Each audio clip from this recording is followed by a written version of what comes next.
So we're starting on video number 3 now, and we are covering some of the stitching basics that I use. So we need some needles, our embroidery floss, the beeswax, and scissors, small pair of scissors, and a ruler, and your fabric. So I'm going to start by just marking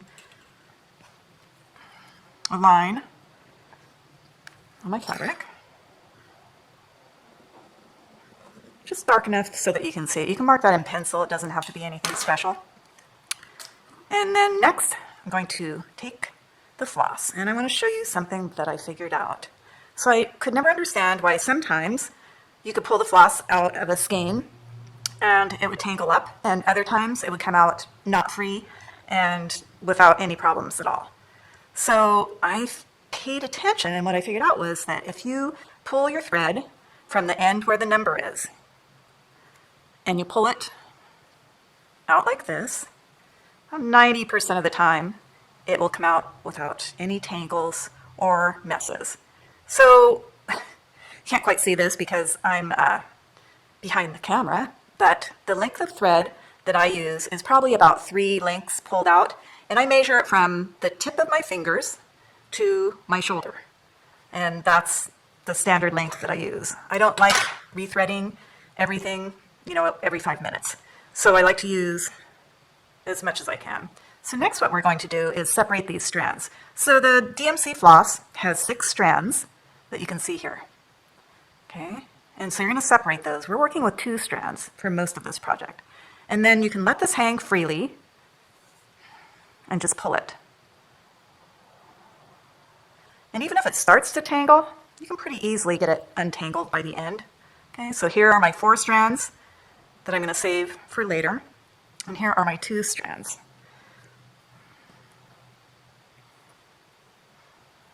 So I use these lovely needles from England that I really like a lot. So I moisten my thread between my teeth, which is maybe not the most sanitary thing, but it's what I've done for years.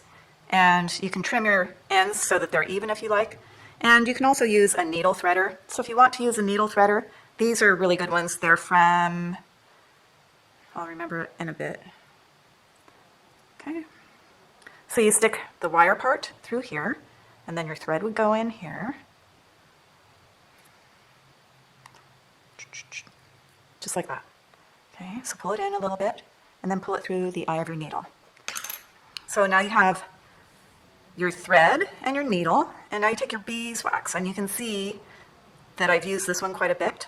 They last for a long time. So what I'm going to do is just hold it so that the beeswax is coating the thread. You can run it through a couple of times if you like. Once is probably sufficient. And then you can feel it's a little bit sticky. So run it through your hand a couple of times.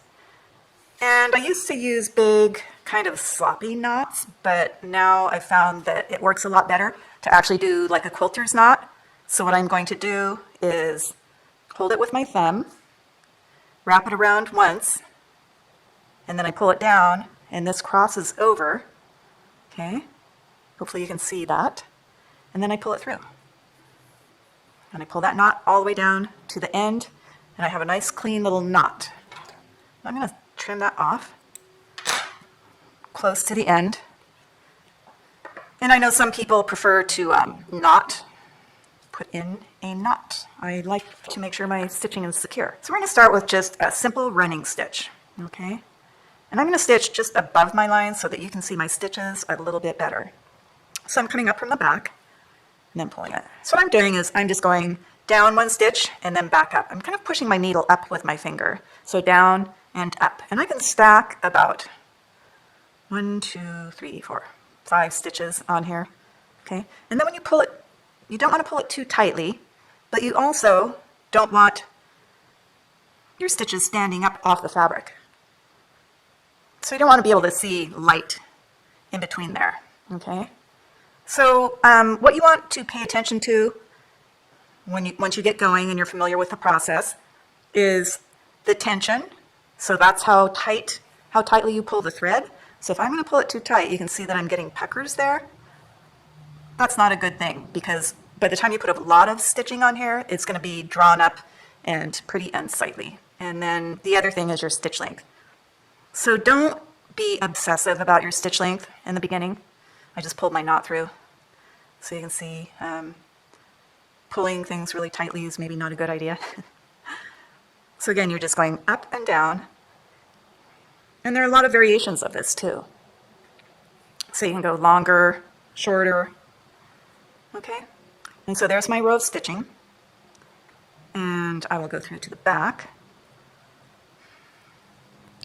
I'm going to pop my knot through there. So you can smooth it out a little bit so you're not, you know, it's not peppered. And then to do the knot, finishing off on the end, you don't really want to catch the threads of the fabric necessarily, because that might show on the front, but you're going to loop through there. And then I go through the same, underneath the same stitch again, okay?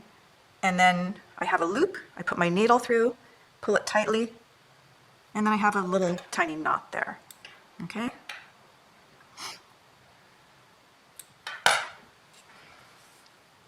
So I hope that makes sense.